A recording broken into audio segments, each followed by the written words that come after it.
What's going on, everyone? Jeremy here from The Quartering. I hope you're having a wonderful day, or maybe this video will provide you a wonderful 10-minute break from a crappy day. Either way, I'm glad you're here, and if you're glad too, please remember to click that thumbs up button and drop a comment in the comment section down below. It helps new people find the channel, and I greatly appreciate it. Now, the meme of the NPC games journalist is ongoing. It's kind of waning, obviously, but the concept of the game journo pros hive mind is just a reality. It's been since the beginning of video game journalism, maybe any journalism. There's collusion behind the scenes. I guess, you know, I understand that you want to time articles together for maximum impression and maximum market noise, but it's always interesting to me that all of these articles basically read like the exact same person with the exact same point, making the exact same hot takes. And that's why nobody really takes these people seriously. It's because they don't have anything unique to say.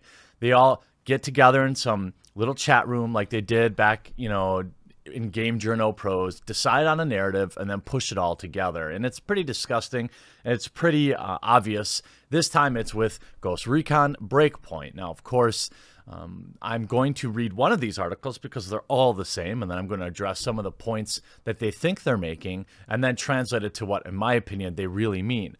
But just to give you an idea about this, like, hive mind, this is just a touch of the number of articles that were written exactly like this. There were probably 10 more, but I had to reboot my PC, and I didn't want to bring them all back up, but I figure 5 or 6 is plenty to prove my point. VG 24/7, these are all within 24 hours of each other.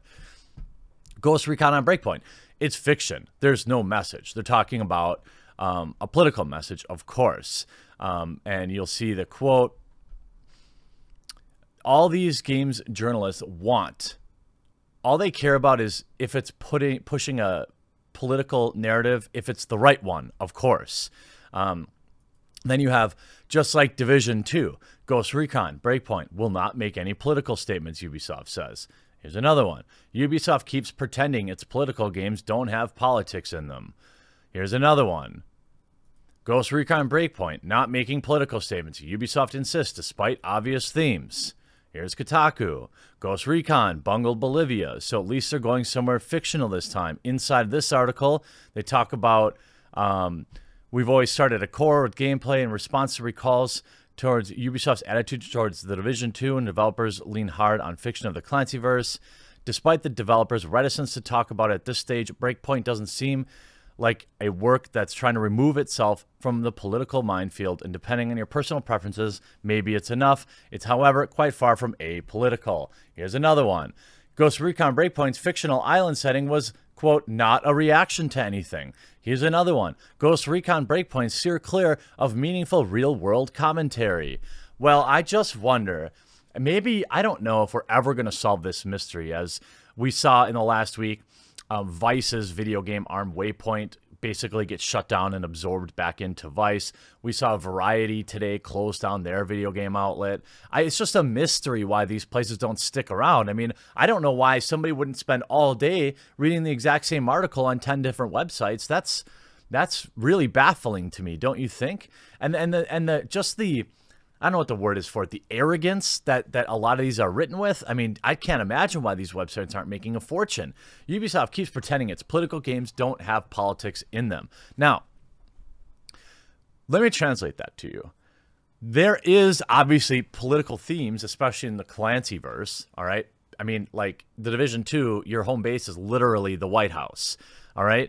But what the journalists really want Ubisoft to say is, like, Orange Man bad, or, you know, this is about globalism, and this is about whatever it is. They want Ubisoft to come out and tell their customers how to feel, in a lot of ways to shame them, to say, no, this is the message you're supposed to get from it, instead of allowing customers to consume a game and get out of it what they wish. See, if a video game publisher wants to put some overt political messaging in their game, that's fine. That's up to them. I don't think it's a smart business decision. I don't like dividing my fans, especially when I don't have to. But I get it. They're, of course, welcome to do that. But the thing is, where you cross the line is when you are telling people that something is overtly good or overtly bad. Let people make their own minds up. This is the approach that I would rather see game journalists take, which is what you'll see at exclusivelygames.com. Check out that website. It's a beautiful, beautiful thing. But if we look at this website, does have some value in that it has combined all of the games and talked about the statements from Ubisoft. And the thing is, Ubisoft has been consistent. All right. So if we look at Ghost Recon Breakpoint, Ubisoft says, lead developer Sebastian Leprestier, we're creating a game here. We're not trying to make political statements in our game. We've rooted ourselves in reality, and you'll get out of it what you get through your playthrough. Everybody will get something different out of the experience. The story might make you see different situations, but we're not trying to guide anybody to make any sort of statements. It's a what-if scenario. If it's Tom Clancy, it's purely fictional. I think, look, I have to applaud Ubisoft here. I mean, for all the mistakes that they make, this is, I think, a very good attitude. Hey, let your customers make up their own decisions. You know, if you want to put some narrative in your video game, go ahead. But if you shame the viewer or you say, no, this is right or this is wrong, you know, there are very few things that are that black and white. I mean, so I think if a game is trying to indoctrinate people, like if a game is trying to rally support for something, it's no longer a game anymore. It's a piece of political propaganda. The Division 2, set in DC, Ubisoft says. Terry Spire says, we definitely not making any political statements. He also told Kotaku, the goal isn't to make political statements. It's not to reflect any of the things that are happening in the current world. In the live world later, Alf Condelia, CEO of developer Ubisoft Masters, said at a conference, we cannot be openly political in our games. It's also bad for business, unfortunately, if you want the honest truth. Hey, he's right. He's right. If you want to talk politics, go be a politician. Go be an activist. And oftentimes, I saw, like, you know, you see guys like Schreier get butt blasted about this kind of stuff. But the reality is, this isn't to say that you don't want game developers to be political in their lives. Of course not. They can do whatever they want. They can even put it in their video games. But if they are trying to indoctrinate, if they're trying to, you know, push a narrative, I disagree with that wholeheartedly because it's not organic. If you put a situation, let's say a plausible real world situation, and you let people gather what they will from it, I think that's fine. But if you're in there saying, no, no, this is bad, and you should know it's bad, that's not even creative. That's not a video game. Far Cry 5. When The Verge asked creative director Dan Hay about how the game is imaginary were impacted in turmoil in modern American politics, he said, I don't think you'll believe me if I said we had no effect on us. Of course it does. We're human beings and we have conversations. We go home and turn on the news. I don't know why you'd watch the news. Things that we never imagined would happen are happening and affect us all. There's always room for what does it mean and how does this impact things. I think the key for us is that sometimes if you try to make something for everyone, you make nothing. Recon Wildlands. When the Bolivian government voiced displeasure over the depiction in the game, Ubisoft responded with a statement saying, while the game's premise imagines a different reality than one that exists in Bolivia today, we do hope that in the in-game world comes close to representing the country's beautiful topography. These are good takes by Ubisoft. I mean, this is just good business. And I believe, all right, I believe that these activists masquerading as games journalists, what they really want is, let's say this. If Ubisoft were to come out and say, yeah, we have a pro, you know, this message is, you know, this character is a pro-Trump.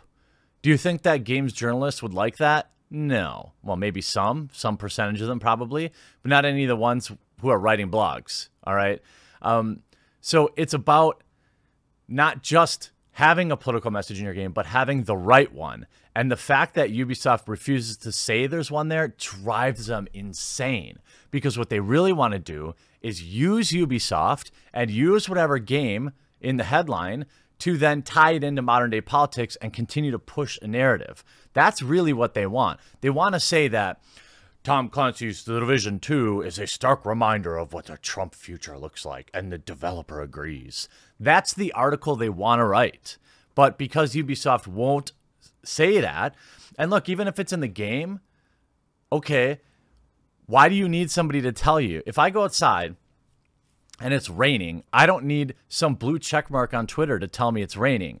But these people, in my opinion, have such a astronomically low IQ, and they also have a following of astronomically low IQ people that they need it to be spelled out for them, and it's really sad. When all these articles should be talking about Breakpoint, every one of these outlets, every one of them, Kotaku, Mashable, PC Games, GameSpot, The Verge, Game Fragger, VG 24/7. They all wrote the exact same article whining about how Ubisoft won't support their, in my opinion, their political narrative. And is that what we really want from video games?